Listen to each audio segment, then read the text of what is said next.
हर वक्त दुनिया का कोई न कोई हिस्सा जल रहा होता है। ग्लोब पर नजर आ रही लाल बिंदु वाली जगहों पर इस पल में आग की चेतावनी दी गई है। जंगल की आग यानी दावानल लगातार पहले से ज्यादा तेजी से लगने लगी है। एक्सपर्ट्स इसे क्लाइमेट चेंज का असर मानते हैं। पानी की बौछार से आग बुझाने के परंपरागत तरीकों से आगे बढ़कर एजेंसियां नई नई तकनीकें आजमा रही हैं। आइए जानें ऐसे ही कुछ तरीकों के बारे में। कई बार लापरवाही से फेंकी गई सिगरेट से लगी आग पूरे के पूरे सूखे जंगल को धू धू कर जला देती है। हजारों लोगों को घर छोड़कर भागना पड़ता है तो कईयों की जान भी चली जाती है।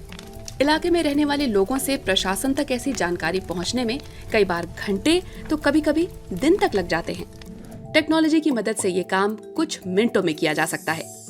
कई कंपनियां आर्टिफिशियल इंटेलिजेंस का इस्तेमाल कर रही हैं। इनके सॉफ्टवेयर सैटेलाइट से मिली फोटो और जमीन पर मौजूद सेंसरों का एक साथ विश्लेषण कर पाते हैं। अगर कहीं धुआं उठे या इलाके के थर्मल इंफ्रारेड डेटा में बदलाव दिखे तो सॉफ्टवेयर फौरन इसे पकड़ लेता है। आग की पुष्टि होते ही बचाव कर्मियों को उसकी जानकारी भेज दी जाती है।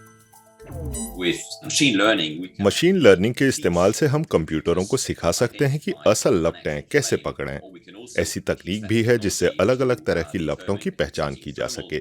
ये फर्क पता चल सके कि लपटें एक ही जगह पर हैं, जैसे कि पावर स्टेशन में, या फिर जंगल की आग जैसी लपटें जो लगातार जगह बदल रही हैं।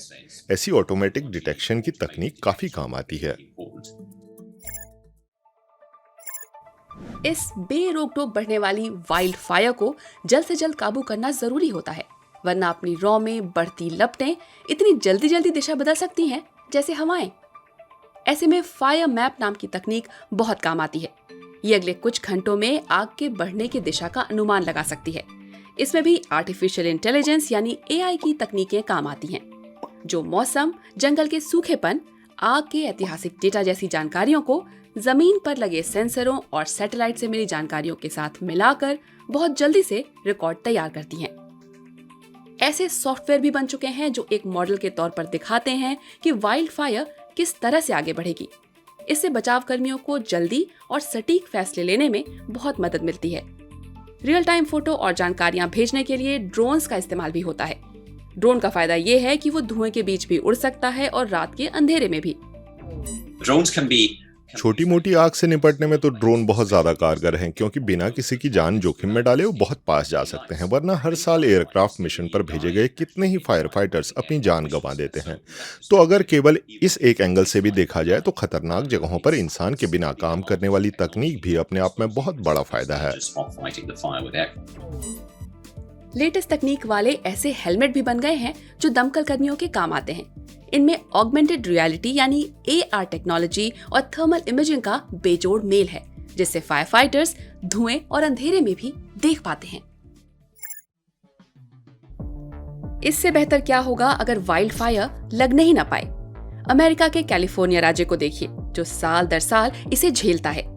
राज्य की फायर फाइटिंग एजेंसी ऐसे कंप्यूटर मॉडलों से काम लेती है जो रोज वाइल्ड फायर के खतरों का पूर्वानुमान जारी करते हैं।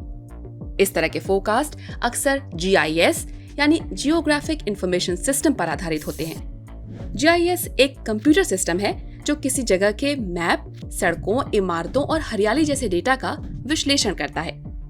ऐसे सिमुलेशन से खतरे की जद में आने से पहले ही इलाकों की पहचान हो सकती है। लोगों और पेड़ों को बचाया जा सकता है।